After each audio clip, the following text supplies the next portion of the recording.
आमदार रवी राणा यांच्या सासू व माजी खासदार नवनीत राणा यांची आई राजेंद्र हरभजन सिंग कौर यांनी लीलावती रुग्णालयात कर्करोगावरील उपचार सुरू असताना अखेरचा श्वास घेतला।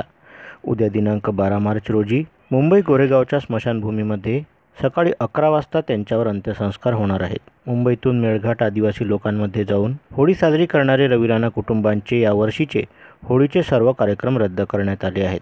माजी खासदार नवनीत राणा यांची आई व आमदार रवी राणा यांच्या सासू राजेंद्र हरभजन सिंग कौर वय वर्ष 61 मुंबई यांची मुंबईतील सुप्रसिद्ध लीलावती हॉस्पिटलमध्ये कर्करोगावर उपचार सुरू असताना मागील काही दिवसापासून माजी खासदार नवनीत राणा या आईच्या सेवेत होत्या। आज अचानक त्यांची प्रकृती गंभीर झाली। उपचार सुरू असताना त्यांनी अखेरचा श्वास घेतला।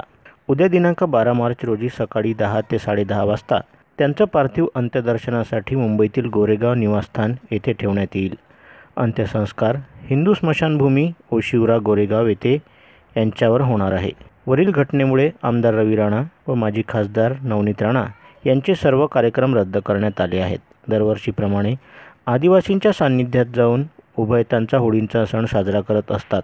यावर्षी मात्र या दुःखद घटनेमुळे राणा कुटुंबाचे सर्व कार्यक्रम रद्द करण्यात आले आहेत, अशी माहिती आमदार रवी राणा यांचे सचिव उमेश ढोणे यांनी माध्यमांना दिली आहे।